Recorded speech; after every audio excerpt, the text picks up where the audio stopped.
and this is Moonfleet, Chapter 10, The Escape. How fearful and dizzy 'tis to cast one's eyes so low, I'll look no more, lest my brain turn. Shakespeare. The white chalk was a bulwark between us and the foe, and though one or two of them loosed off their matchlocks trying to get at us sideways, they could not even see their quarry, and 'twas only shooting at a venture. We were safe, but for how short a time? Safe just for so long as it should please the soldiers not to come down to take us, safe with a discharged pistol in our grasp, and a shot man lying at our feet. Elzevir was the first to speak. "Can you stand, John? Is the bone broken?" "I cannot stand," I said. "There is something gone in my leg, and I feel blood running down into my boot."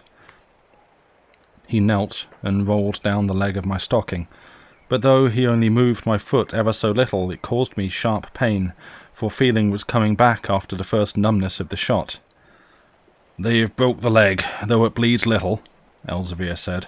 "We have no time to splice it here, but I will put a kerchief round, and while I wrap it, listen to how we lie, and then choose what we shall do."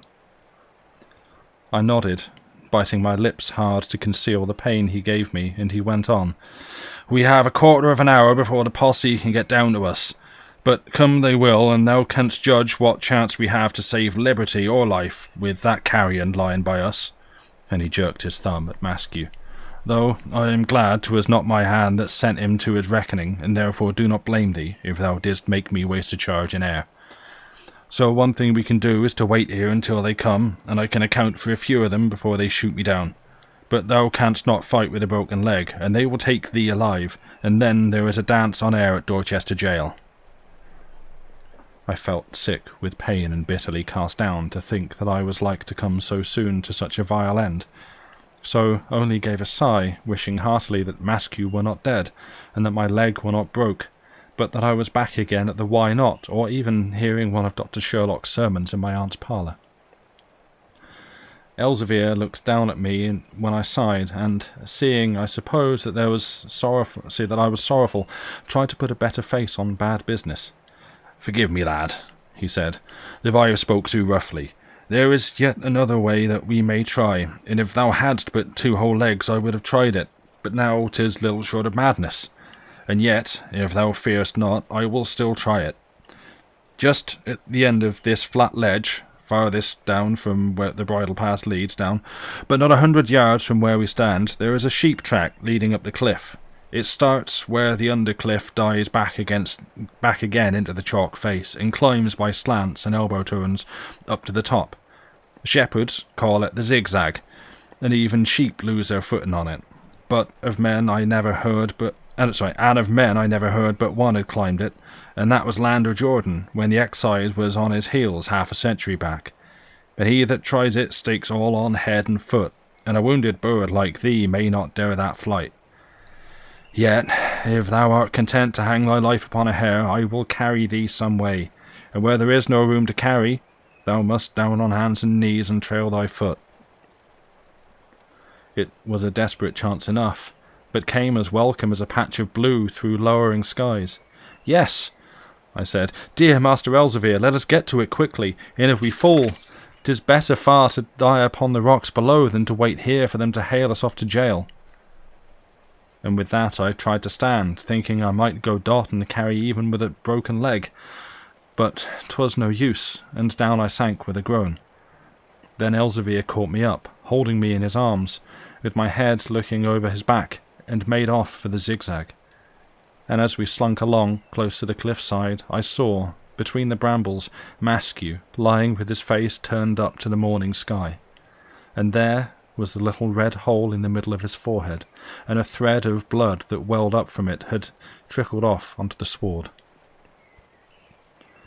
It was a sight to stagger any man, and would have made me swoon, but that there was no time, for we were at the end of the undercliff, and Elzevir set me down for a minute before he buckled to his task. And 'twas a task that might cow the bravest, and when I looked upon the zigzag, it seemed better to stay where we were and fall into the hands of the posse than to set foot on that awful way and fall upon the rocks below. for the zigzag started off as a fair enough chalk path, but in a few places narrowed down till it was but a whiter thread against the grey-white cliff face, and afterwards turned sharply back, crossing 100 feet direct above our heads. And then I smelt an evil stench, and looking about, saw the blown-out carcass of a rotting sheep lie close at hand. "Pah," said Elzevir, "'tis a poor beast has lost his foothold." It was an ill omen enough, and I said as much, beseeching him to make his own way up the zigzag and leave me where I was, for that they might have mercy on a boy. "Tush," he cried, "it is thy heart that fails thee, and 'tis too late now to change counsel. We have 15 minutes yet to win or lose with, and if we gain the cliff top in that time, we shall have an hour's start or more, for they will take all that to search at the undercliff, and Maskew, too, will keep them in check a little, while they try to bring the life back to so good a man. But if we fall, why, we shall fall together and outwit their cunning. So shut thy eyes, and keep them tight until I bid thee open them." With that he caught me up again, and I shut my eyes, rebuking myself for my faint-heartedness, and not telling him how much my foot hurt me.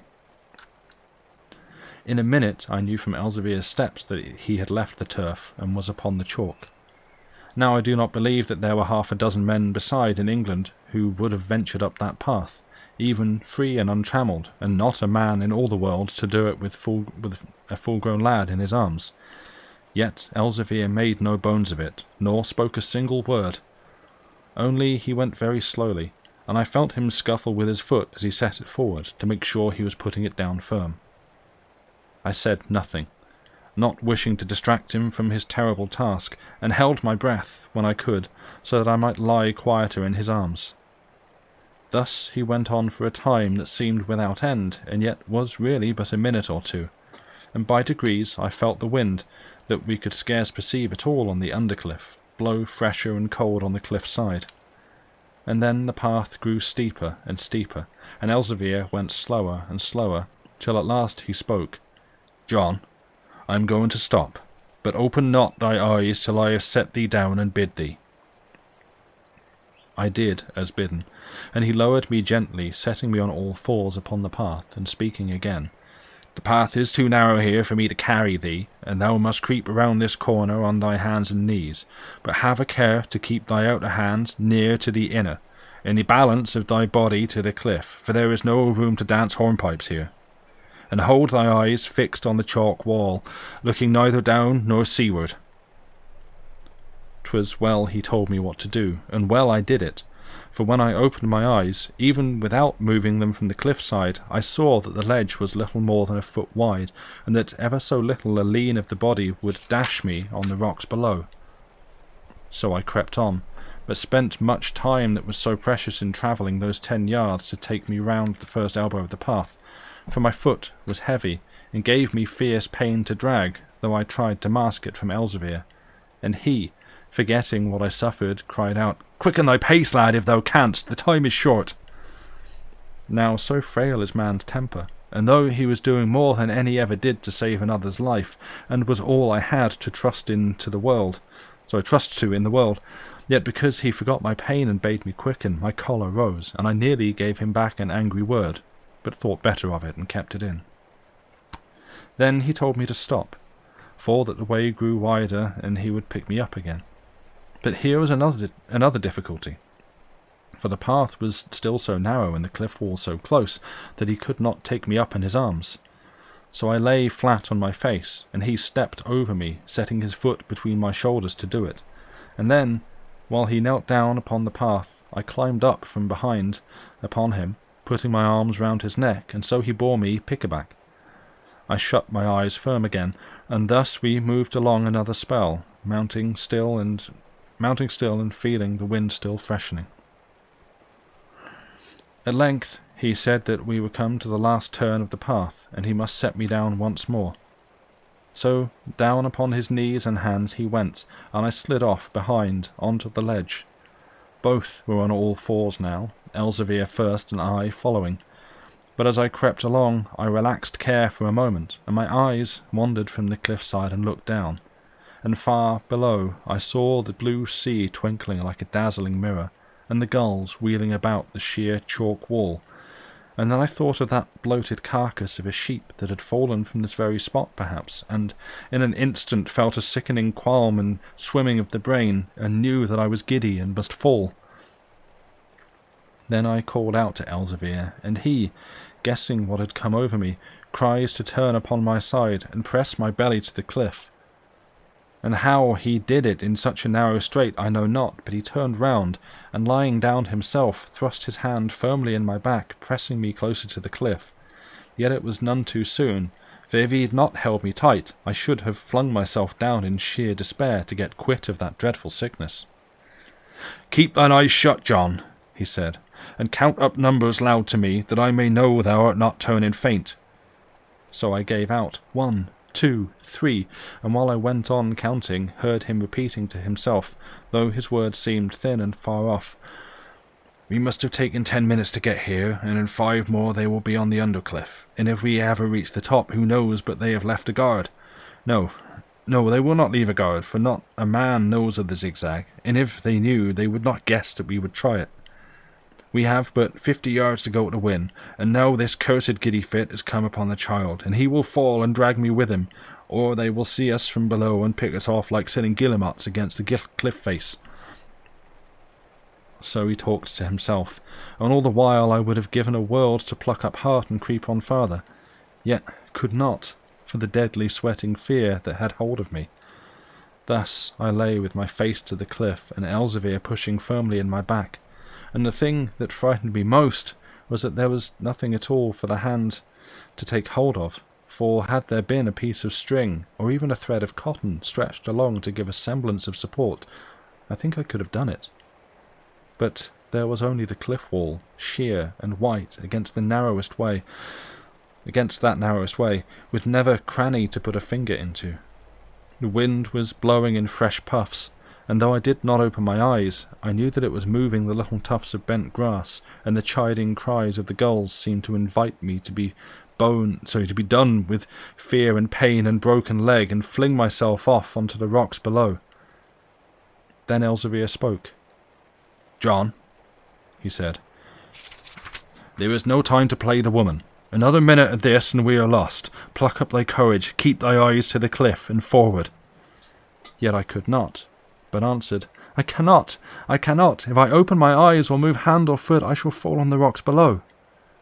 He waited a second, and then said, "Nay, move thou must, and 'tis better to risk falling now, than fall for certain with another bullet in thee later on."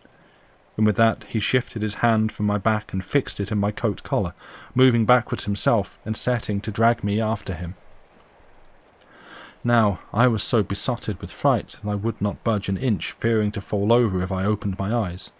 And Elzevir, for all he was so strong, could not pull a helpless lump backwards up that path. So he gave it up, leaving go hold on me with a groan, and at that moment there rose from the undercliff below a sound of voices and shouting. "Zounds, they are done already," cried Elzevir, "and they've found Maskew's body. It's all up. Another minute and they will see us." But so strange is the force of mind on body, and the power of a greater to master a lesser fear, that when I heard those voices from below, all fright of falling left me in a moment, and I could open my eyes without a trace of giddiness.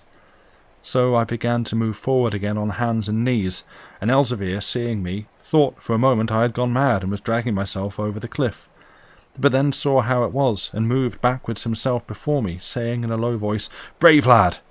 Once creep round this turn and I will pick thee up again. There is but 50 yards to go, and we shall foil these devils yet." Then he heard the voices again, but farther off, and not so loud, and knew that our pursuers had left the undercliff and turned down onto the beach, thinking that we were hiding by the sea. 5 minutes later Elzevir stepped onto the cliff top with me upon his back. "We have made something of this throw," he said, "and are safe for another hour, though I thought thy giddy head had ruined us." Then he put me gently upon the springy turf, and lay down himself upon his back, stretching his arms out straight on either side, and breathing hard to recover from the task he had performed. The day was still young, and far below us was stretched the moving floor of the channel, with a silver-grey film of night mists not yet lifted in the offing. A hummocky up and down line of cliffs, all projections, dents, bays and hollows, trended southward till it ended at the great cliff bluff of St. Albans Head, 10 miles away.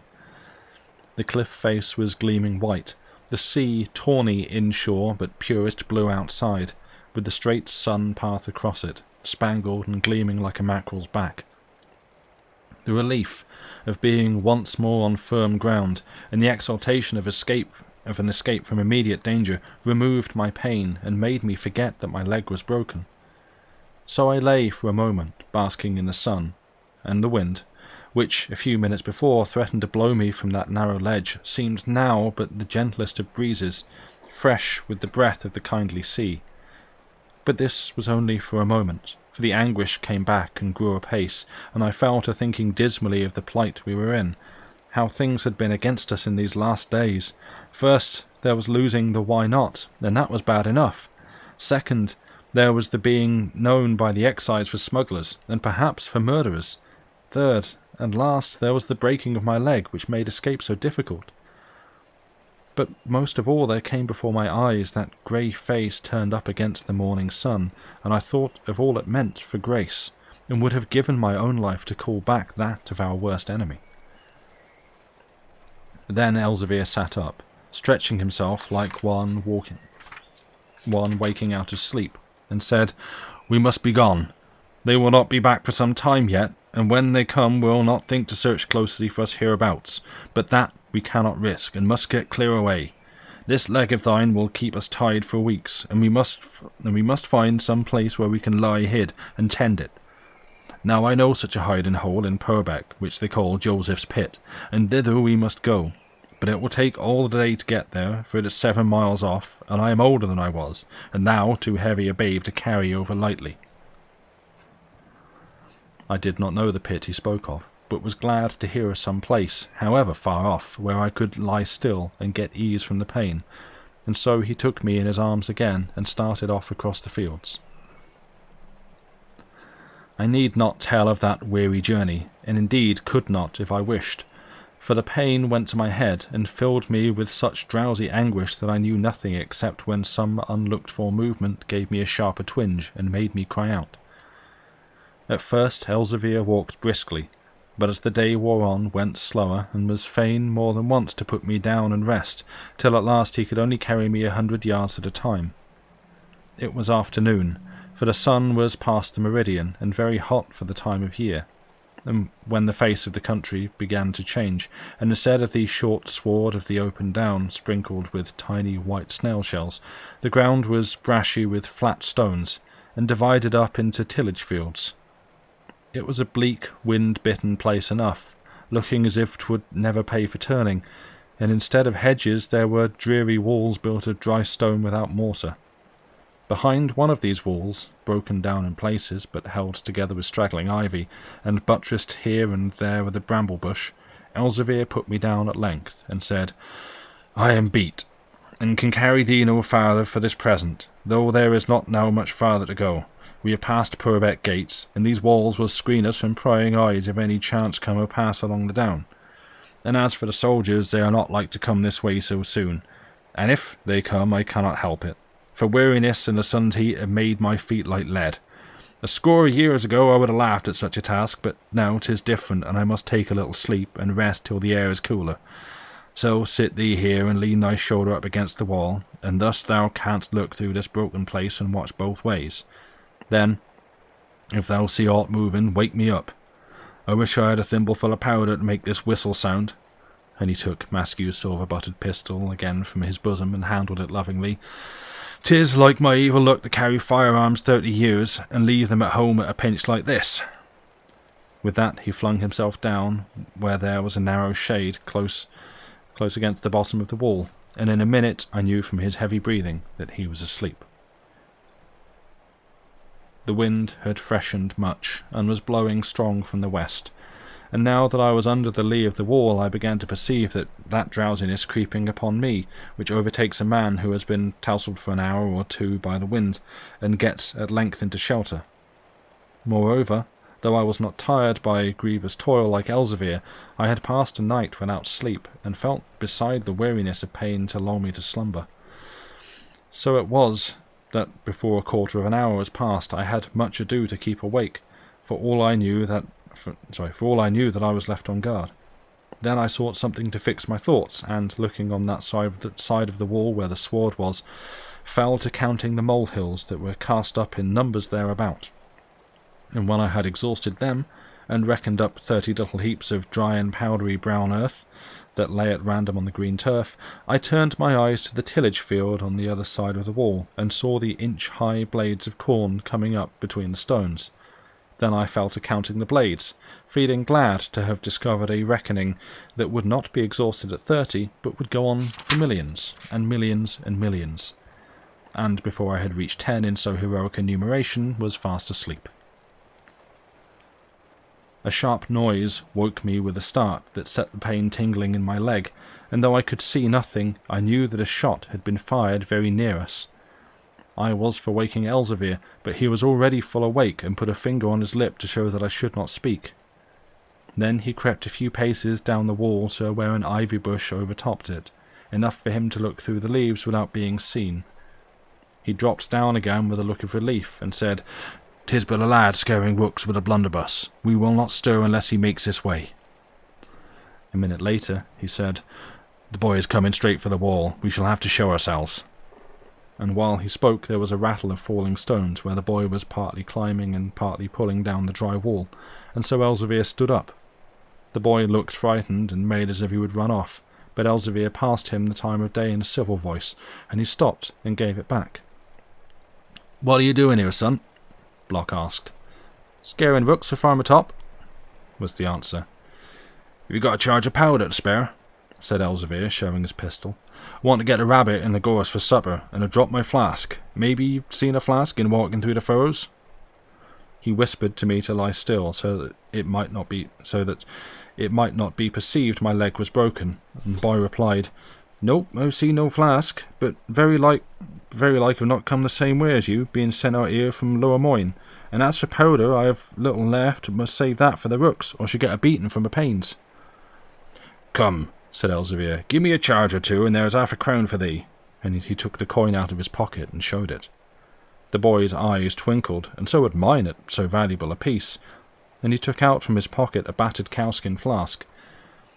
"Give flask and all," says Elzevir, "and thou shalt have a crown." And he showed him a larger coin. No time was wasted in words. Elzevir had the flask in his pocket, and the boy was biting the crown. "What shot have you?" said Elzevir. "What, have you dropped your shot flask too?" asked the boy, and his voice had something of surprise in it. "Nay, but my shot are over small. If there was a slug or two, I'd take 'em." "I have a dozen goose slugs, number 2, said the boy, "but thou must pay a shilling for 'em. My master says I'm never to use 'em, except I see a swan or a buzzard or something fit to cook come over. I should get sound beaten for my pains, and to be beat is worth a shilling." "If thou art beat, be beat for something more," says Elzevir, the tempter. "Give me that firelock thou carriest, and take a guinea." "Nay, I know not," says the boy. "There are queer tales afloat at Lower Moyne, how that a posse met a contraband this morning, and shots were fired, and a gauger got an overdose of lead, maybe of goose slugs number 2. The smugglers got off clear, but they say the hue and cry is up already, and that a head price will be fixed at £20. So, if I sell you a fowling piece, maybe I shall do wrong, and have the government upon me as well as my master." The surprise in his voice was changed to suspicion, for while he spoke I saw that his eye had fallen on my foot, though I tried to keep it in the shadow, and that he saw the boot clotted with blood, and the kerchief tied round my leg. "'Tis for that very reason," says Elzevir, "that I want the firelock. These smugglers are roaming loose, and a pistol is a poor thing to stop such wicked rascals on a lone hillside. Come, thou dost not want a piece to guard thee. They will not hurt a boy." He had the guinea between his finger and thumb, and the gleam of the gold was too strong to be withstood. So we gained a sorry matchlock, slugs and powder, and the boy walked off over the furrow, whistling with his hand in his pocket, and a guinea and a crown piece in his hand. The whistle sounded innocent enough, yet I mistrusted him, having caught his eye when he was looking at my bloody foot, and so I said as much to Elzevir, who only laughed, saying the boy was simple and harmless. But from where I sat I could peep through the brambles in the open gap, and see without being seen, and there was my young gentleman walking carelessly enough, and whistling like any bird so long as Elzevir's head was above the wall. But when Elzevir sat down, the boy gave a careful look around, and seeing no one watching any more, dropped his whistling, and made off as fast as heels would carry him. Then I knew that he guessed who we were, and was off to warn the hue and cry. But before Elzevir was on his feet again, the boy was out of sight over the hill-brow. "Let us move on," said Block. "'Tis but a little distance now to go, and the heat is past already. You must have slept 3 hours or more, for thou art but a sorry watchman, John. 'Tis when the sentry sleeps that the enemy laughs, and for thee the posse might have had us both like daylight owls." But with that he took me on his back, and made off with a lusty stride, keeping as much as possible under the brow of the hill, and in the shelter of the walls. We had slept longer than we thought, for the sun was westering fast, and though the rest had refreshed me, my leg had grown stiff, and hurt the more in dangling when we started again. Elzevir was still walking strongly in spite of the heavy burden he carried, and in less than half an hour I knew, though I had never been there before, we were at the land of the old marble quarries at the back of Anvil Point. Although I knew little of these quarries, and certainly was in evil plight to take note of anything at that time, yet afterwards I learnt much about them. Out of such excavations comes that black Purbeck marble, which you see in old churches in our country, and I am told in other parts of England as well. And the way of making a marble quarry is to sink a tunnel slanting very steeply down into the earth, like a well turned askew, till you reach 50, 70, or perhaps 100 feet deep. Then, from the bottom of this shaft there spread out narrow passages or tunnels, mostly 6 feet high, but sometimes only 3 or 4. And in these the marble is dug. These quarries were made by men centuries ago, some say by the Romans themselves, and though some are still worked in other parts of Purbeck, those at the back of Anvil Point have been disused beyond the memory of man. We had left the stony tillage fields, and the face of the country was covered once more with the closest sward, which was just putting on the brighter green of spring. This turf was not smooth, but hummocky, for under it lay heaps of worthless stone and marble drawn out of the quarries ages ago, which the green vestment had covered for the most part, though it left sometimes a little patch of broken rubble peering out at the top of a mound. There were many tumble-down walls and low gables left of the cottages of the old quarrymen. Grass-covered ridges marked out the little garden folds, and here and there still stood a forlorn gooseberry bush, or a stunted plum or apple tree, with its branches all swept eastward by the up-channel gales.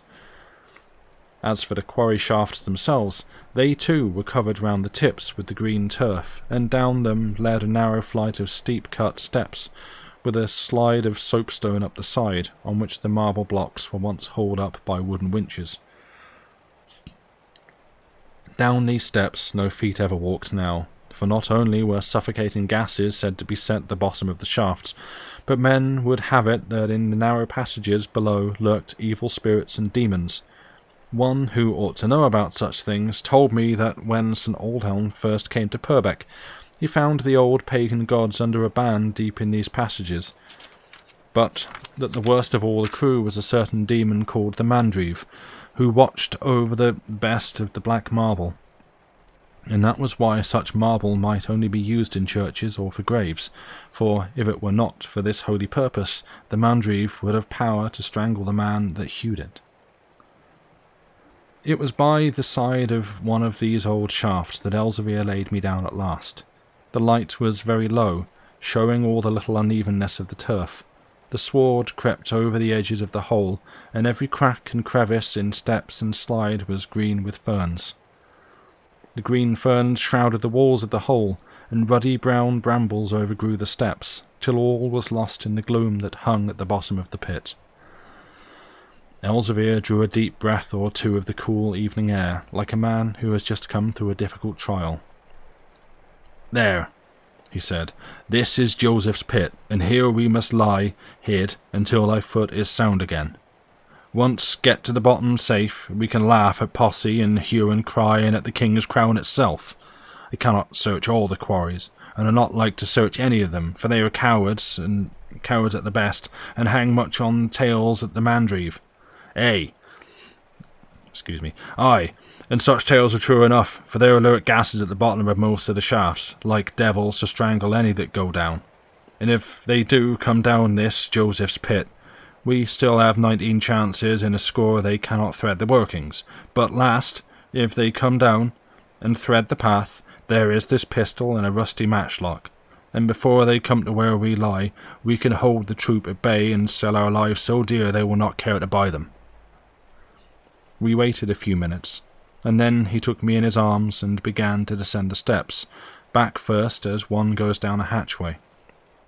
The sun was setting in a heavy bank of clouds just as we began to go down, and I could not help remembering how I had seen it set over peaceful Moonfleet only 24 hours ago, and how far off we were now, and how long it was likely to be before I saw that dear village and Grace again. The stairs were still sharp cut and little worn, but Elzevir paid great care to his feet, lest he should slip on the ferns and mosses with which they were overgrown. When we reached the brambles, he met them with his back, and though I heard the thorns tearing in his coat, he shoved them aside with his broad shoulders, and screened my dangling legs from getting caught. Thus he came safe without stumble to the bottom of the pit. When we got there, all was dark, but he stepped off into a narrow opening in the right hand, and walked on as if he knew the way. I could see nothing, but perceived that we were passing through endless galleries cut in the solid rock, high enough for the most part to allow of walking upright, but sometimes so low as to force him to bend down and carry me in a very constrained attitude. Only twice did he set me down at a turning, while he took out his tinder-box and lit a match, but at length the darkness became less dark, and I saw that we were in a large cave or room, into which the light came through some opening at the far end. At the same time I felt a colder breath, and fresh salt smell in the air that told me we were very near the sea.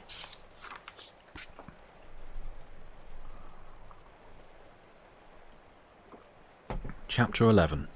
The Sea Cave. The dull loneness, the black shade, that these hanging vaults have made, the strange music of the waves beating on these hollow caves. Whither?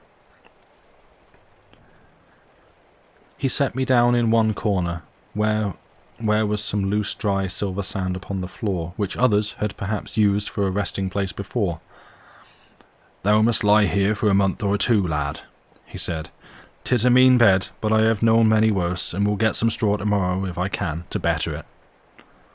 I had eaten nothing all day, nor had Elzevir, yet I felt no hunger, only a giddiness and burning thirst like that which came upon me when I was shut in the Mohune vault.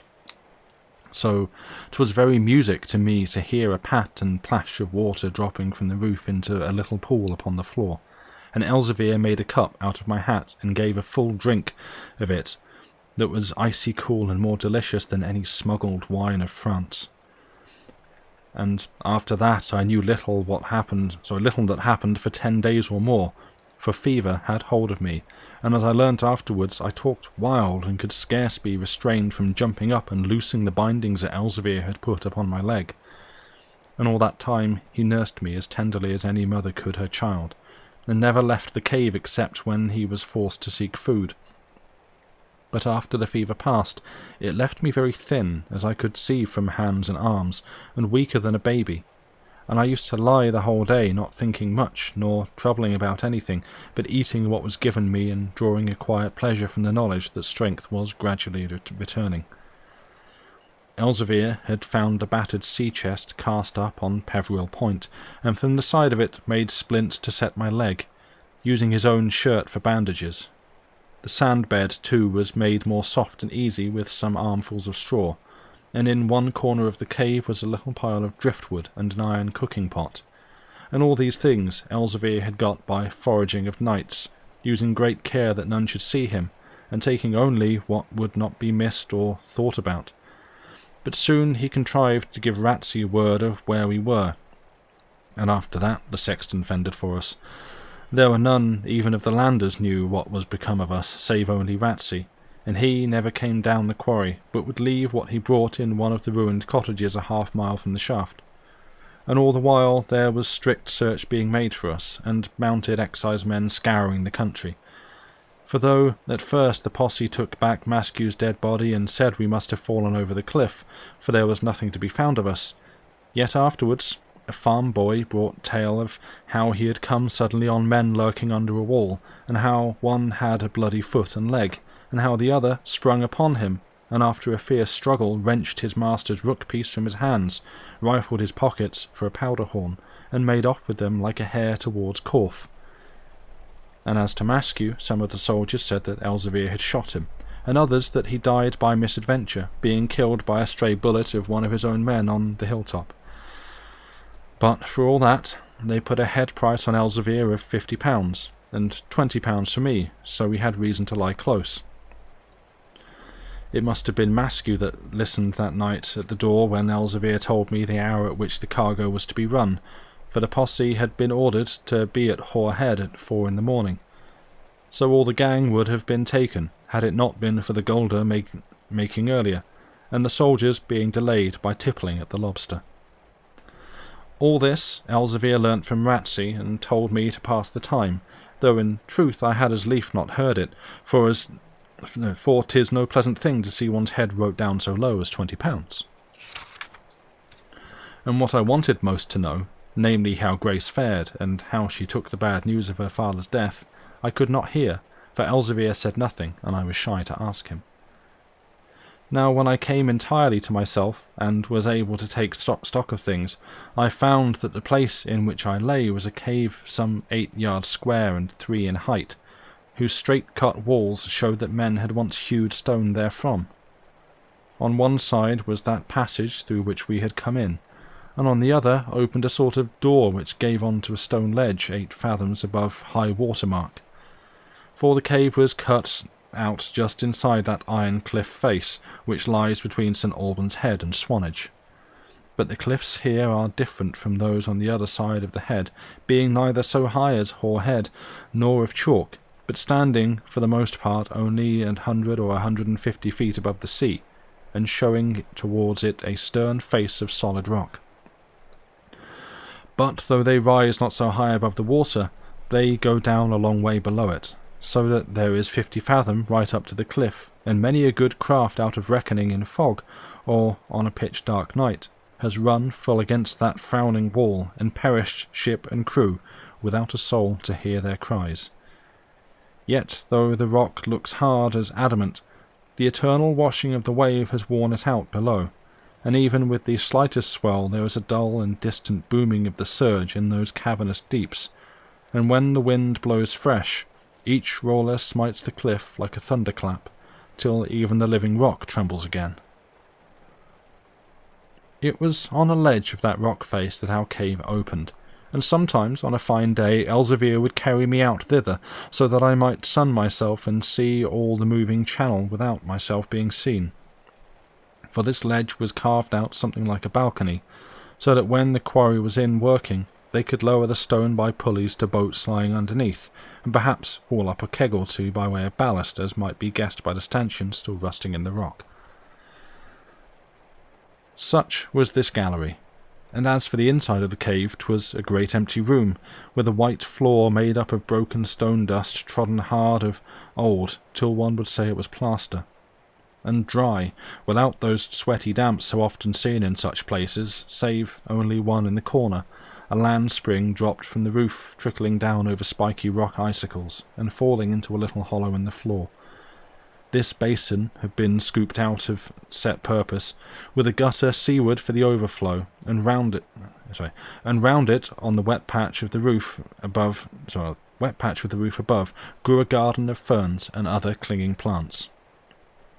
The weeks moved on until we were in the middle of May, when even the nights were no longer cold, as the sun gathered power, and with the warmer days my strength too increased, and though I dared not yet stand, my leg had ceased to pain me, except for some sharp twinges now and then, which Elzevir said were caused by the bone setting.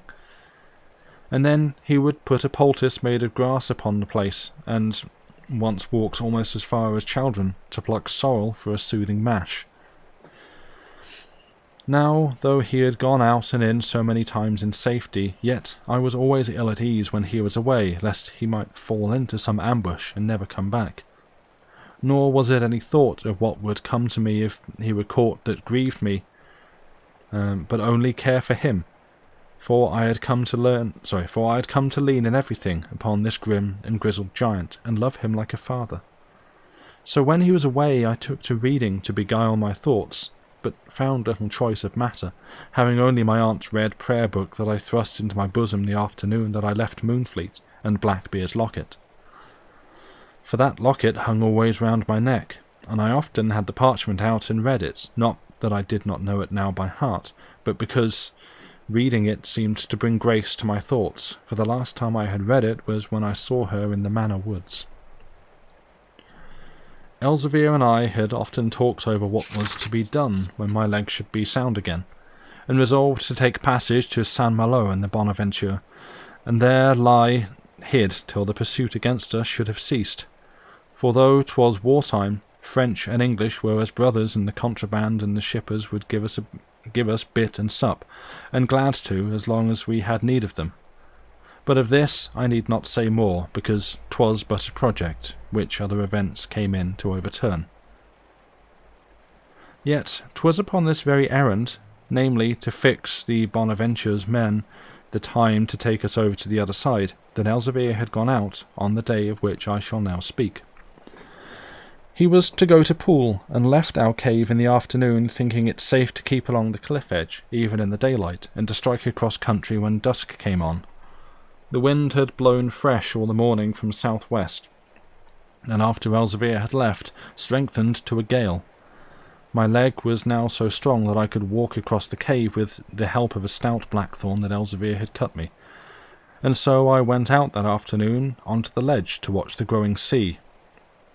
There I sat down, with my back against a projecting rock, in such a place that I could see up channel and yet shelter from the rushing wind. The sky was overcast, and the long wall of rock showed grey with orange-brown patches and a darker line of seaweed at the base, like the understrake of a boat's belly, for the tide was but beginning to make.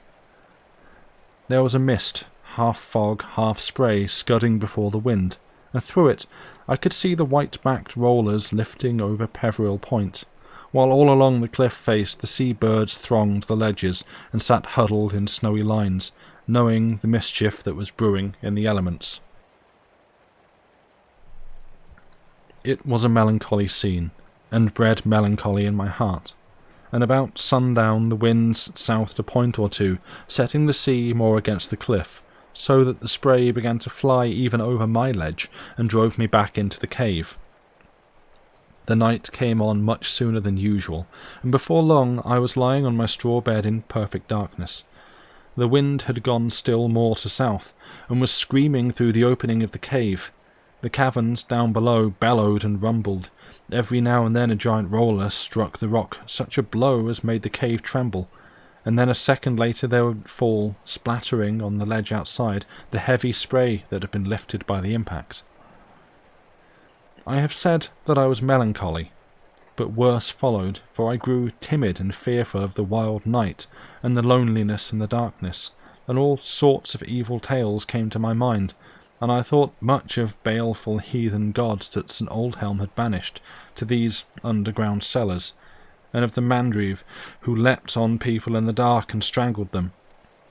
And then fancy played another trick on me, and I seemed to see a man lying on the cave floor, with a drawn white face upturned, and a red hole in the forehead, and at last could bear the dark no longer, but got up with my lame leg and groped round till I found a candle, for we had 2 or 3 in the store.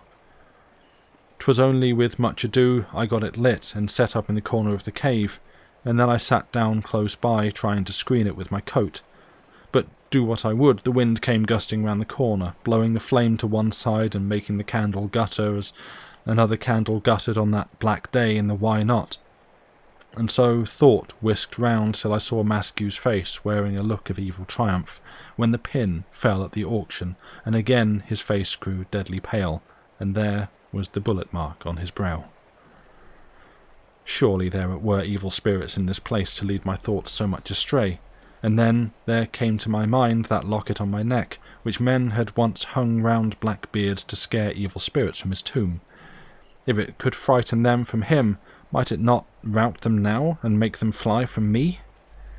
And with that thought I took the parchment out, and opening it before the flickering light, although I knew all word for word, conned it over again, and read it out aloud. It was a relief to hear a human voice, even though 'twas nothing but my own, and I took to shouting the words, having much ado even so to make them heard for the raging of the storm. The days of our age are 60 years and 10, and though men be so strong that they come to 80 years, yet is their strength then but labour and sorrow, so soon passeth it away, and we are gone. And as for me, my feet were almost... At the almost I stopped, being brought up suddenly with a fierce beat of blood through my veins, and a jump fit to burst them, for I had heard a scuffling noise in the passage that led to the cave, as if someone had stumbled against a loose stone in the dark. I did not know then, but have learnt since, that where there is a loud noise, such as the roaring of a cascade, the churning of a mill, or, as here, the rage and bluster of a storm, if there arise some different sound, even though it be as slight as the whistle of a bird, 'twill strike the ear clear above the general din. And so it was this night, for I caught that stumbling tread even when the gale blew loudest, and sat motionless and breathless in my eagerness of listening, and then the gale lulled an instant, and I heard the slow beat of footsteps, as of one groping his way down the passage in the dark. I knew it was not Elzevir, for first he could not be back from Poole for many hours yet, and second, he always whistled in a certain way to show 'twas he coming, and gave besides a password. Yet if not Elzevir, who could it be? I blew out the light, for I did not want to guide the aim of some unknown marksman shooting me from the dark, and then I thought of that gaunt strangler that sprang on marble workers in the gloom. Yet it could not be the Mandrive, for surely he would know his own passages better than to stumble in them in the dark. It was more likely to be one of the hue and cry who had smelt us out, and hoped perhaps to be able to reconnoitre without being perceived on so awful a night. Whenever Elzevir went out foraging, he carried with him that silver-butted pistol which had once been Maskew's, but left behind the old rook-piece. We had plenty of powder and slugs now, having obtained a store of both from Ratsey, and Elzevir had bid me keep the matchlock charged, and use it or not after my own judgment, if any came to the cave, but gave as his counsel that it was better to die fighting than to swing at Dorchester, for that we should most certainly do if taken. We had agreed, moreover, on a password, which was Prosper the Bonaventure, so that I might challenge betimes any that I heard coming, and if they gave not back this countersign, might know it was not Elzevir.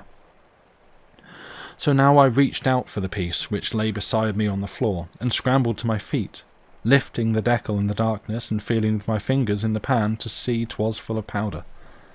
The lull in the storm lasted, and I heard the footsteps advancing, though with uncertain slowness, and once, after a heavy stumble, I thought I caught a muttered oath, as if someone had struck his foot against a stone. Then I shouted out clear in the darkness a "Who goes there?" that rang again through the stone roofs. The footsteps stopped, but there was no answer. "Who goes there?" I repeated. "Answer, or I fire." "Prosper the Bonaventure," came back out of the darkness, and I knew that I was safe. "The devil take thee for a hot-blooded young bantam to shoot thy best friend with powder and ball that he was fool enough to give thee." And by this time I had guessed 'twas Master Ratsey, and recognised his voice. I would have let thee hear soon enough that 'twas I, if I had known I was so near thy lair, but 'tis more than a man's life is worth to creep down mole-holes in the dark, and on a night like this. And why I could not get out the gibberish about the Bonaventure sooner was because I matched my shin to break a stone, and lost the wager and my breath together. and when my wind returns, 'tis very like that I was trapped into an oath, which is sad enough for me, who am sexton, and so to say, in small orders of the Church of England as by law established. By the time I had put down the gun and coaxed the candle again to light, Ratsey stepped into the cave. He wore a sou'wester and was dripping with wet, but seemed glad to see me and shook me by the hand. He was welcome enough to me also, for he banished the dreadful loneliness, and his coming was as a bit out of my old pleasant life that lay so far away, and seemed to bring me once more within reach of some that were dearest.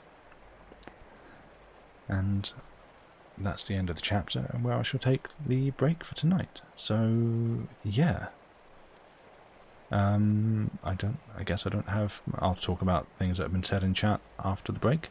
But yeah, go take a break, and see you back here in like 5 minutes or so. Thank you.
welcome back.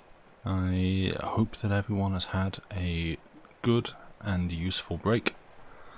Got the things done that you needed to do. And yeah, ready for the second half, which looks like it should be a slightly shorter one. I've just got one chapter that I'm going to do this half. Got a text from your sister-in-law inviting you to a fancy tea tomorrow to celebrate Jubilee. Ooh, nice. Okay, yeah. Are you going to have, like, that cursed picture that does the rounds of fish and chips and a cup of tea, which is like, it's like a tin of tuna and some Pringles with a mug of like Lipton iced tea or something, and it hurts. You should do like the piss take English tea and supper. That's my suggestion. Don't actually do that. What you want is like cream tea, some scones, some clotted cream, and strawberry jam. And I probably don't want to get into the subject of how you assemble these things, because certain people in chat have wrong views. The only Jubilee thing you managed to break was the trifle.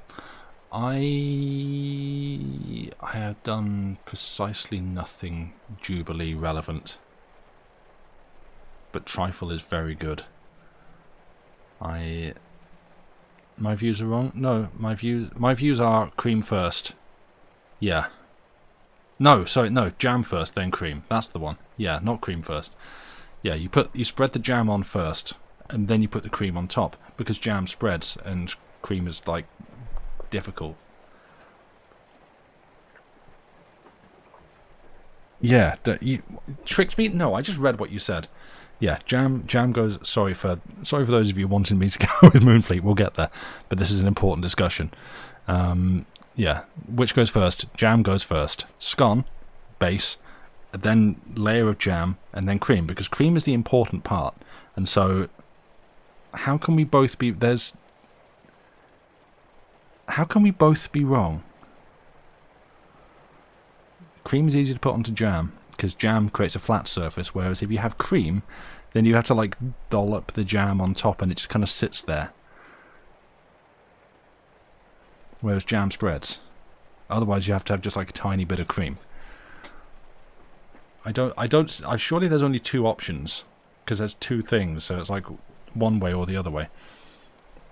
Or big brain move is jam on one half, cream on the other, and double decker that, or like a scone sandwich. But you see, if you do it this way, you get two for the price of one. You get one scone, you cut it in half, and then you have two lots of jam and cream, one on each. That's my thinking. That's why I do it like that. You're making a jam then cream pile on each one to maximise the cream intake.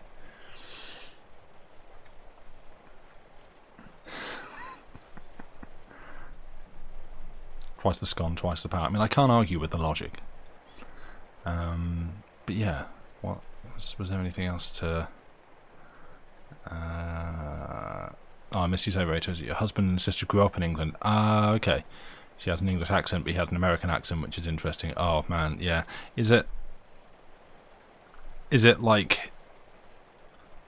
Because I've heard. I remember years ago. I'm gonna get into discussion. Sorry, years ago, when I watched like X Games coverage and stuff, there was a British street luge competitor, guy called Lee Danzy, I think his name was, who, when you heard him speak, because like if you want to actually do extreme sports and stuff, you basically can't do them here. You have to do them out in America, and when you heard him speak, his accent was very clearly. Like, he'd clearly picked up an American accent, like sort of California accent, but it's still kind of skewed English, and it sounded like it was neither one nor the other. Like, it didn't sound like an English accent, it didn't sound like an American accent either. It was like just stuck between the middle. It's totally fine, but it's like that's where my brain goes. It's like, and this just happens if you have one accent and live somewhere with another one, you're going to pick it up. I've noticed a couple of times I've started to skew a little bit Bristol from where I live, and I've only been here a year, but yeah.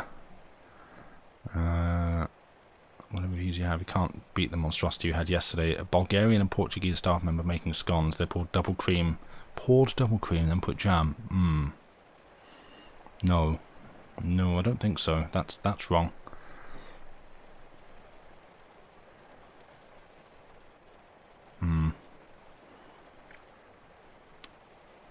Yeah, I may have to buy some clotted cream next time I'm at the shops, and scones. Do this right. Anyway, I've got a story to read. I'm going to carry on because I'm just going to get distracted otherwise. And yeah, we have a cheery chapter coming up, so look forward to this. And yeah, this one's called A Funeral. So yeah, we'll be back to discussing. We'll be back to scone chat in like half an hour or so.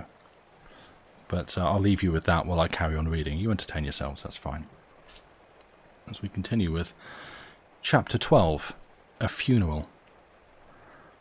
How he lies in his rights of a man, death has done all death can. Browning. We stood for a moment holding one another's hands.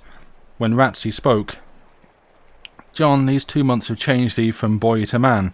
Thou wast a child when I turned that morning as we went up Hoar Head with the pack horses and looked back on thee and Elzevir below, and Maskew lying on the ground. Excuse me. 'Twas a sorry business, and has broken up the finest gang that ever ran a cargo, besides driving thee and Elzevir to hide in caves and dens of the earth. Why, hiccups not now. Thou shouldst have come with us that morning, not have stayed behind. The work was too rough for boys. The skipper should have piped the reef in hands. It was true enough, or seemed to me true then, for I felt much cast down, but only said, Nay, Master Ratsey, where Master Block stays, there I must stay too, and where he goes, I follow. Then I sat down upon the bed in the corner, feeling my leg begin to ache, and the storm, which had lulled for a few minutes, came up again all the fiercer with wilder gusts and showers of spray and rain, driving into the cave from seaward. So I was scarce sat down when in came a roaring blast, filling even our corner with cold, wet air that quenched the weakling candle flame. God save us, what a night! God save the poor souls at sea, said I. Amen to that, says he. And would that every amen I have said had come as truly from my heart. There will be sea enough on Moonfleet beach this night to lift a schooner to the top of it and launch her down at the fields behind. I had as lief be in the Mohune vault as in this fearsome place, and liefer too, if half the tales men tell are true of faces that may meet one ear. For God's sake, let us light a fire, and I caught sight of a store of driftwood before that sickly candle went out. It was some time before we got a fire alight, and even after the flame had caught well hold, the rush of the wind would every now and again blow the smoke into our eyes or send a shower of sparks dancing through the cave. But by degrees the logs began to glow clear white, and such a cheerful warmth came out as was in itself a solace and remedy for man's afflictions. Ah, said Ratsey, I was shram with wet and cold and half dead with this baffling wind. It's a blessed thing, a fire. And he unbuttoned his pilot coat. And needful now, if ever. My soul is very low, lad, for this place has strange memories for me. And I recollect 40 years ago, when I was just a boy like thee, old Lander Jordan's gang, and I among them, were in this very cave on such another night. I was new to the trade then, as thou might be, and could not sleep for noise of wind and sea. And in the small hours of an autumn morning, as I lay here, just where we lie now, I heard such wailing cries above the storm, aye, and such shrieks of women as made my blood run cold and have not yet forgot them. And so I woke the gang, who were all deep asleep as seasoned contrabandiers should be.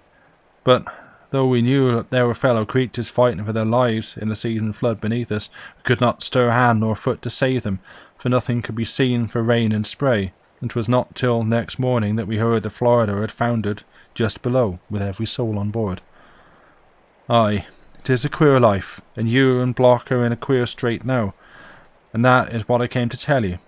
See here. And he took out of his pocket an oblong strip of printed paper. G.R. Whitehall, May 15, 1758. Whereas it hath been humbly represented to the King that on Friday, the night of the 16th of April last, Thomas Maskew, a justice of the peace, was most inhumanly murdered at Hoar Head, a lone place in the parish of Chaldron, in the county of Dorset, by one Elzevir Block and one John Trenchard, both of the parish of Moonfleet, in the aforesaid county. His Majesty, for the better discovering and bringing to justice these persons, is pleased to promise his most gracious pardon to any of the persons concerned therein, except the persons who actually committed the said murder, and, as a further encouragement, a reward of £50 to any person who shall furnish such information as shall lead to the apprehension of the said Elzevir Block, and a reward of £20 to any person who shall furnish such information as shall lead to the apprehension of the said John Trenchard. Such information to be given to me or to the Governor of His Majesty's Jail in Dorchester. Holderness. "There, that's the bill," he said, "and a vastly fine piece it is, and yet I wish 'twas played with other actors. Now, in Moonfleet there is none that know your hiding place, and not a man nor woman either that would tell if they knew it 10 times over. But £50 for Elzevir and £20 for an empty pumpkin top like thine is a fair round sum, and there are vagabonds about this countryside scurvy enough to try to earn it. And some of these have set the excise men on my track, with tales of how it is that I know where you lie hid, and bring you meat and drink. So it is that I cannot stir abroad now, no, not even to the church of Sundays, without having some rogue lurking at my heels to watch my movements. And that is why I chose such a night to come hither, knowing these knaves like dry skins, but never thinking that the wind would blow like this. I am come to tell Block that 'tis not safe for me to be so much in Purbeck, and that I dare no longer bring food or what not, or these manhounds will scent ye out. Your leg is sound again, and 'tis best to be flitting while you may. Then there's the Eperon door and Chauvelet to give you welcome on the other side." I told him how Elzevir was gone this very night to Poole to settle with the Bonaventure, when she should come to take us off, and at that Ratsey seemed pleased. There were many things I wished to learn of him, and especially how Grace did, but felt a shyness and durst not ask him, and he said no more for a minute, seeming low-hearted and crouching over the fire. So we sat huddled in the corner by the glowing logs, the red light flickering on the cave roof and showing the lines on Ratsey's face, while the steam rose from his drying clothes. The gale blew as fiercely as ever, but the tide had fallen, and there was not so much spray coming into the cave. Then Ratsey spoke again. "My heart is very heavy, John, tonight, to think how all the good times are gone, and know that Master Block can never again go back to Moonfleet. It was as fine a lander's crew as ever stood together, not even excepting Captain Jordan's, and now must all be broken up, for this mess of Maskews has made the place too hot to hold us, and 'twill be many a long day before another cargo is run on Moonfleet Beach. But how to get the liquor out of Mohun's vault I know not, and that reminds me, I have something in my pouches for Elzevir and thee." And with that he drew forth from either lapel a great wicker-bound flask. He put one to his lips, tilting it and drinking long and deep, and then passed it to me with a sigh of satisfaction. "Ah, that has the right smack. Here, take it, child, and warm thy heart. 'Tis the true milk of Ararat, and the last thou'lt taste this side of the Channel." Then I drank too, not lightly, for the good liquor was no stranger to me, though it was only a few months ago that I had tasted it for the first time in the Why Not, and in a minute it tingled at my fingertips. Soon a grateful sense of warmth and comfort stole over me, and our state seemed not so desperate, nor even the night so wild. Ratsey, too, wore a more cheerful air, and the lines of his face were not so deeply marked. The golden, sparkling influence of the flask had loosed his tongue, and he was talking now of what I most wanted to hear. Yes, it's a sad break-up, and what will happen to the old Why Not I cannot tell. None have passed the threshold since you left. Only the Dutchy men came and sealed the doors, making it felony to force 'em. And even these lawyer chaps know not where the right stands, for Maskew never paid a rent and died before he took possession, and Master Block's term is long expired, and now he is in hiding and an outlaw. I am sorriest for Maskew's girl, who grows thin and pale as any lily, for when the soldiers brought the body back, the men stood at their doors and cursed the clay, and some of the fishwives spat at it. An old Mother Veitch, who keeps house for him, swore he had never paid her a penny of wages, and that she was afeard to stop under the same roof with such an evil corpse. So out she goes from the manor house, leaving that poor child alone in it with her dead father, and they were not wanting some way to say it was all a judgment, and called to mind how Elzevir had been once left alone with his dead son at the Why Not. But in the village there was not a man that doubted 'twas Block had sent Maskew to his account, nor did I doubt it either, until a tale got abroad that he was killed by a stray shot fired by the posse from the cliff. And when they took the hue and cry papers to the manor house for his lass, as next of kin, to sign the requisition, she would not set her name to it, saying that Block had never lifted his hand against her father when they met at Moonfleet or on the road, and that she never would believe he was the man to let his anger sleep for so long, and then attack an enemy in cold blood. And as for thee, she knew thee for a trusty lad who would not do such things himself, nor yet stand by whilst others did them. 1 second, I have Joey to let in.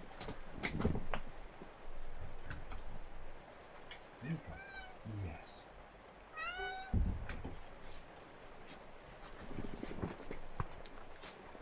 Joey says hello, and I have lost my place. There we are. Now what Ratsy said was sweeter than any music in my ears. Yes, you coming up, okay. And I felt myself a better man, as anyone must of whom a true woman speaks well, that I must live uprightly to deserve such praise. Then I resolved that, come what might, I would make my way once more to Moonfleet before we fled from England, and see Grace. Joey is bumping his head against the book. And see Grace, so that I might tell her all that happened about her father's death, saving only that Elzevir had meant himself to put Maskew away, for it was no use to tell her this when she had said that he could never think to do such a thing, and besides, for all I knew, he never did mean to shoot, but only to frighten him. Though I thus resolved, I said nothing of it to Master Ratsey, but only nodded, and he went on. Well, seeing there was no one save this poor girl to look to putting Maskew underground, I must needs take it in hand myself, roughing together a stone coffin and digging as fair a grave for him as could be made for any lord, except that lords have always vaults to sleep in. Then I got Mother Nutting's fish cart to carry the body down, for there was not a man in Moonfleet would lay hand to the coffin to bear it.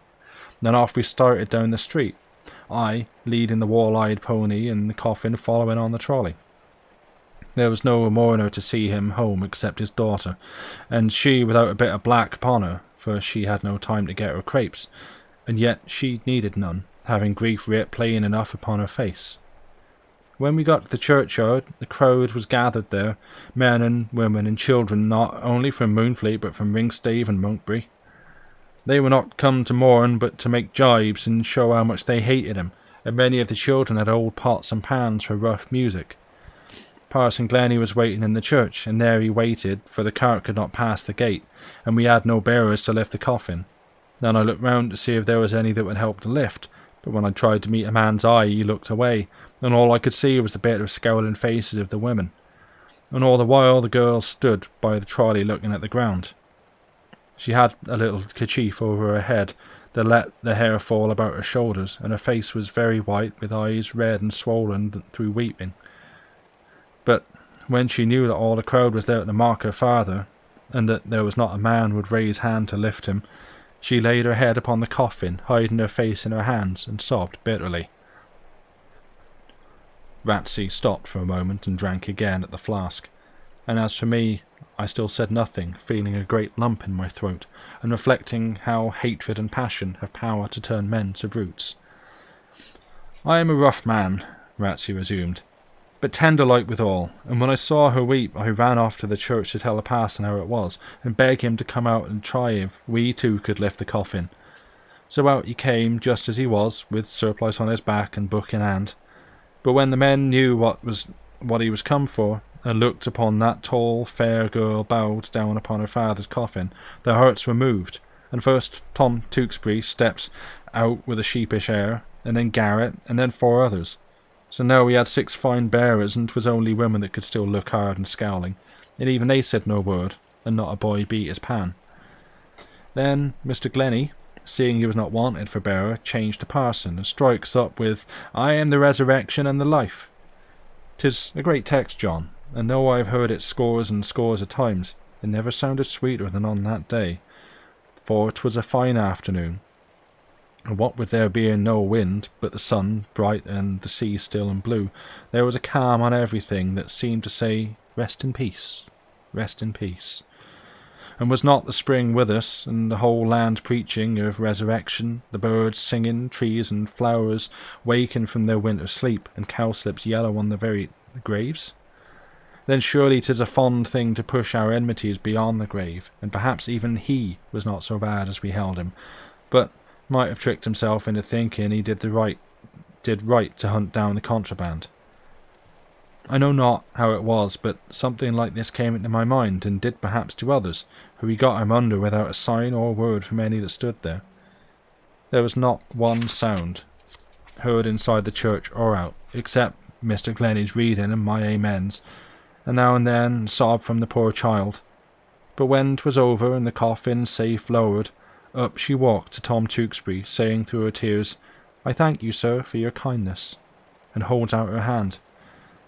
So he took it, looking askew, and afterwards the 5 other bearers, and then she walked away by herself, and no one moved till she had left the churchyard gate, letting her pass out like a queen. "And so she is a queen," I said, not being able to keep from speaking, for very pride to hear how she had borne herself, and because she had always shown kindness to me. "So she is, and fairer than any queen to boot." Ratsey gave me a questioning look, and I could see a little smile upon his face in the firelight. "Aye, she is fair enough," said he, as though reflecting to himself, "but white and thin. Mayhap she would make a match for thee, if ye were man and woman, and not boy and girl, and if she were not rich, and thou not poor and an outlaw, and if she would have thee." It vexed me to hear his banter, and to think how I had let my secret out, so I did not answer, and we sat by the embers for a while without speaking, while the wind still blew through the cave like a funnel. Ratsey spoke first. "John, pass me the flask. I can hear voices mounting the cliff of those poor souls of the Florida." With that he took another heavy pull, and flung a log on the fire till sparks flew about as in a smithy, and the flame that had slumbered woke again, and leapt out white and blue and green from the salt wood. Now, as the light danced and flickered, I saw a piece of parchment lying at Ratsey's feet, and this was none other than the writing out of Blackbeard's locket, which I had been reading when I first heard footsteps in the passage, and had dropped in my alarm of hostile visitors. Ratsey saw it too, and stretched out his hand to pick it up. I would have concealed it if I could, because I had never told him how I had rifled Blackbeard's coffin, and did not want to be questioned as to how I had come by the writing. But to try to stop him getting hold of it would only have spurred his curiosity, and so I said nothing when he took it in his hands. "What is this, son?" asked he. "It is only scripture verses," I answered, "which I got some time ago. 'Tis said they are a spell against spirits of evil, and I was reading them to keep off the loneliness of this place, when you came in and made me drop them." I was afraid lest he should ask whence I had got them, but he did not, thinking perhaps that my aunt had given them to me. The heat of the flames had curled the parchment a little, and he spread it out on his knee, conning it in the firelight. "'Tis well written," he said, "and good verses enough, but he who put them together for a spell knew little how to keep off evil spirits, for this would not keep a flea from a black cat. I could do it 10 times better myself, being not without some little understanding of such things." And he nodded seriously, and though I never yet met any from the other world, they would not take me unprepared if they should come. For I have spent half my life in graveyards or church, and 'twould be as foolish to move about such places and have no words to meet an evil visitor withal, as to bear money on a lonely road without a pistol. So one day, after Parson Glennie had preached from Habakkuk, how that the vision is for an appointed time, and at the end it shall speak and not lie. Though it tarry, wait for it, because it will surely come, it will not tarry. I talked with him on these matters, and got from him 3 or 4 rows in text, such as spectres fear more than a burned child does the fire. I will learn them all to thee some day, but for the moment take this Latin which I got by heart. Abite a me in ignem eternum, qui paratus est diablo et angelus aegis. Englished, it means, depart from me into eternal fire prepared for the devil and his angels, but hath at least double that power in Latin. So get that after me by heart, and use it freely if thou art led to think that there are evil presences near, and in such lonely places as this cave. I humoured him by doing as he desired, and that rather because I hoped his thoughts would thus be turned away from the writing. But as soon as I had the spell by rote, he turned back to the parchment, saying, "He was but a poor divine who wrote this, for beside choosing ill-fitting verses, he cannot even give right numbers to 'em. For, see here, the days of our age are 60 years and 10, and though men be so strong that they come to 80 years, yet is their strength then but labour and sorrow, so soon passeth it away, and we are gone." Then he writes Psalm 90:21. Now I have said that psalm with pass and verse about for every sleeper we have laid to rest in churchyard mould for 30 years, and know it hath not 20 verses in it, all told, and this same verse is the clerk's verse, and cometh 10th, and yet he calls it 21st. I wish I had here a common prayer, and I would prove my words. He stopped and flung me back the parchment scornfully, but I folded it and slipped it in my pocket, brooding all the while over a strange thought that his last words had brought to me. Nor did I tell him that I had by me my aunt's prayer book, wishing to examine for myself more closely whether he was right, after he should have gone. "Must be a wait," he said at last, "though loath to leave this good fire and liquor. I would fain wait till Elzevir was back, and fain until this gale was spent, but it may not be. The nights are short, and I must be out of Purbeck before sunrise. So tell Block what I say, that he and thou must flit, and pass the flask for I 15 miles to walk against the wind, and must keep off these midnight chills." He drank again, and then rose to his feet, shaking himself like a dog, and walking briskly across the cave twice or thrice to make sure, as I thought, that the Ararat milk had not confused his steps. Then he shook my hand warmly and disappeared in the deep shadow of the passage-mouth. The wind was blowing more fitfully than before, and there was some sign of a lull between the gusts. I stood at the opening of the passage and listened till the echo of Ratsy's footsteps died away, and then, returning to the corner, flung more wood on the fire and lit the candle. After that I took out again the parchment, and also my aunt's red prayer book, and sat down to study them. First I looked out in the book that text about the days of our life, and found that it was indeed in the 90th Psalm, but the 10th verse, just as Ratsy said, not the 21st, as it was writ on the parchment. And then I took the second text, and here again the psalm was given correct, but the verse was 2 and not 6, as my scribe had it. It was just the same with the other 3. The number of the psalm was right, but the verse wrong. So here was a discovery, for all was painfully written smooth and clean without blot, and yet in every verse an error. But if the second number did not stand for the verse, what else should it mean? I had scarce formed the question to myself before I had the answer, and knew that it must be the number of the word chosen in each text to make a secret meaning. I was in as great a fever and excitement now as when I found the locket in the Mohune vault, and could scarce count with trembling fingers as far as 21 in the first verse, for hurry and amaze. It was 80 that the number fell on in the first text, feet in the second, deep in the third, well in the fourth, north in the fifth. 80, feet, deep, well, north. There was the cipher read, and what an easy trick, and yet I had not lighted on it all this while, nor ever should have, but for Sexton Ratsey and his burial verse.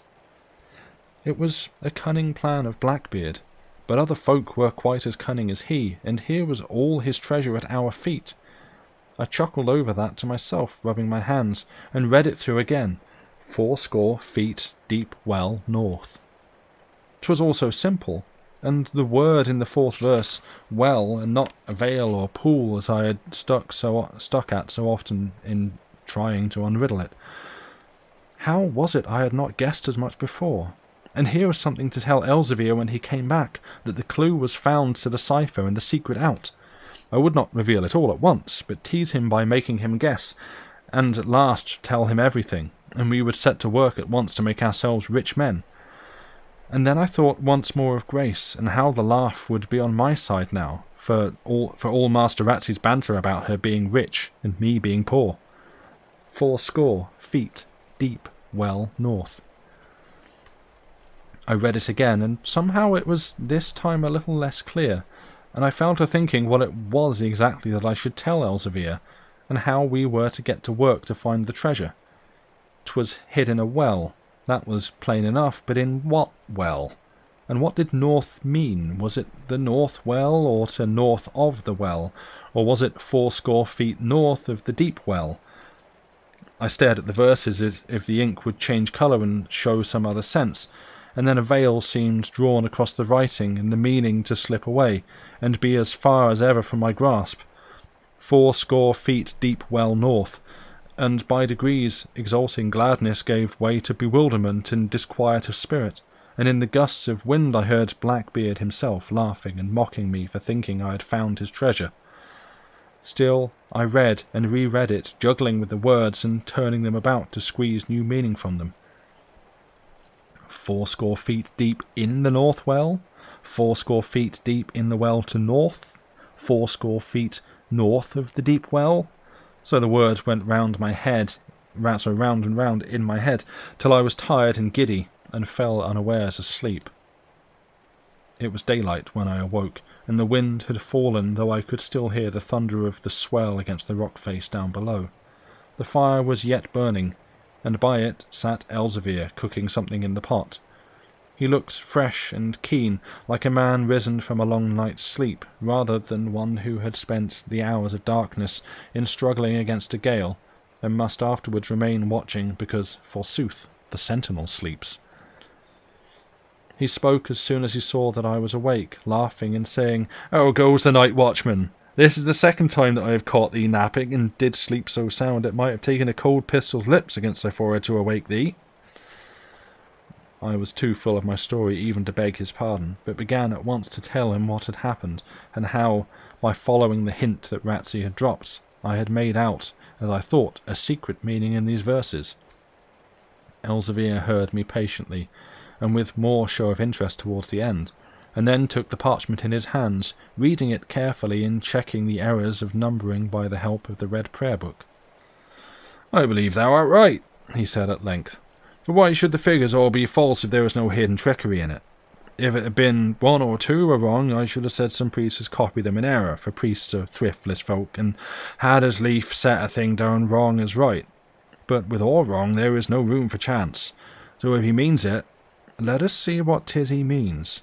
First he says 'tis in a well. But what well? And the depth he gives of 80 feet is over deep for any well near Moonfleet. I was for saying it must be the well at the manor house, but before the words left my mouth remembered that there was no well at the manor at all, for the house was watered by a runnel brook that broke out from the woods above, and jumping down from stone to stone ran through the manor gardens and emptied itself into the Fleet below. "And now I come to think of it," said Elzevir went on, "'tis more like that the well he speaks of was not in these parts at all. For here, see here, this Blackbeard was a spendthrift, squandering all he had, and would most surely have squandered the jewel too, could he have laid his hands on it. And yet 'tis said he did not. Therefore I think he must have stowed it safe in some place where afterwards he could not get at it. For if it had been near Moonfleet, he would have had it up 100 times. But thou hast often talked to Blackbeard and his end with Parson Glennie, so speak up, lad, and let us hear all that thou knowest of these tales. Maybe it will help us to come to some judgment." So I told him all that Mr. Glennie had told me, how that Colonel John Mohune, whom men called Blackbeard, was a wastrel from his youth, and squandered all his substance in riotous living.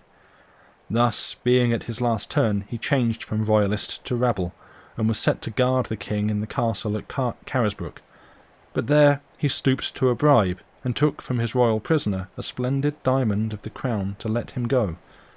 Then, with the jewel in his pocket, turned traitor again, and showed a file of soldiers into the room where the king was stuck between the window bars, escaping. But no one trusted Blackbeard after that, and so he lost his post and came back in his age a broken man to Moonfleet. There he rusted out his life, but when he neared his end was filled with fear, and sent for a clergyman to give him consolation. And 'twas at the parson's instance that he made a will and bequeathed the diamond, which was the only thing he had left, to the Mohune almshouses at Moonfleet. These were the very houses that he had robbed and let go to ruin, and they never benefited by his testament, for when it was opened there was the bequest plain enough, but not a word to say where the jewel was. Some said that it was all a mockery, and that Blackbeard never had the jewel. Others, that the jewel was in his hand when he died, but carried off by some that stood by. But most thought, and handed down the tale, that, being taken suddenly, he died before he could reveal the safe place of the jewel, and that in his last throes he struggled hard to speak, as if he had some secret to unburden. All this I told Elzevir, and he listened close, as though some of it was new to him. When I was speaking of Blackbeard being at Carisbrooke, he made a little quick move as if though to speak, but did not, waiting till I had finished the tale. Then he broke out with, "John, the diamond is yet at Carisbrooke. I wonder I had not thought of Carisbrooke before you spoke, and there he can get 80 deep, and twice and thrice 80 if he list, and none to stop him. 'Tis Carisbrooke. I have heard of that well from childhood, and once saw it when a boy. It is dug to the castle keep, and goes down nearly 50 fathoms or more into the bowels of the chalk below. It is so deep no man can draw the buckets on a winch, but they must have an ass inside a tread wheel to hoist them up. Now, why this Colonel John Mohune, whom we call Blackbeard, should have chosen a well and all to hide his jewel in, I cannot say, but given he chose a well, 'twas odds he would choose Carisbrooke. 'Tis a place known, and I have heard that people come as far as from London to see the castle and this well." He spoke quick, and with more fire than I had known him use before, and I felt he was right. It seemed indeed natural enough that if Blackbeard was to hide the diamond in a well, it would be in the well of that very castle where he had earned it so evilly. "When he says the well north," continued Elzevir, "'tis clear he means to take a compass and mark north by needle at 80 feet in the well side. Below that point will lie the treasure. I fixed yesterday with the Bonaventure's men that they should lie underneath this ledge tomorrow se'nnight, if the sea be smooth, and take us off on the spring tide. At midnight is their hour, and I said 8 days on, to give thy leg a week wherewith to strengthen. I thought to make for St. Malo, and leave the Eperon door with old Chauvelet, where thou couldst learn a pat of French until these evil times are blown by. But now, if thou art set to hunt this treasure up, and hast a mind to run thy head into a noose, why, I am not so old but that I too can play the fool, and we will let St. Malo be, and make for Carisbrooke. I know the castle. It is not 2 miles distant from Newport, and at Newport we can lie at the Bugle, which is an inn addicted to the contraband. The King's Writ runs but lamely in the Channel Isles and White, and if we wear some other kit than this, maybe we shall find Newport as safe as St. Malo." This was just what I wanted, and so we settled there and then that we would get the Bonaventure to land us in the Isle of Wight instead of at St. Malo. Since man first walked upon this earth, a tale of buried treasure must have had a master power to stir his blood, and mine was hotly stirred. Even Elzevir, though he did not show it, was moved, I thought, at heart, and we chafed in our cave prison, and those 8 days went wearily enough. Yet 'twas not time lost, for every day my leg grew stronger, and like a wolf which I saw once in a cage at Dorchester Fair, I spent hours in marching round the cave to kill the time, and put more vigour in my steps. Ratsey did not visit us again, but in spite of what he said, met Elzevir more than once, and got money for him from Dorchester, and many other things he needed. It was after meeting Ratsey that Elzevir came back one night, bringing a long whip in one hand and in the other a bundle which held clothes to mask us in the next scene. There was a carter's smock for him, white and quilted over with needlework, such as carters wear on the down farms, and for me a smaller one, and hats and leather leggings all to match. We tried them on, and were for all the world Carter and Carter's boy, and I laughed long to see Elzevir stand there and practise how to crack his whip and cry "Whoa!" as carters do to horses. And for all he was so grave, there was a smile on his face too, and he showed me how to twist a wisp of straw out of the bed to bind above my ankles at the bottom of the leggings. He had cut off his beard, and yet lost nothing of his looks, for his jaw and deep chin showed firm and powerful. And as for me, we made a broth of young walnut leaves and twigs, and tanned my hands and face with it a ruddy brown, so that I looked a different lad. And that brings us to the end of the reading for tonight. Thank you for listening.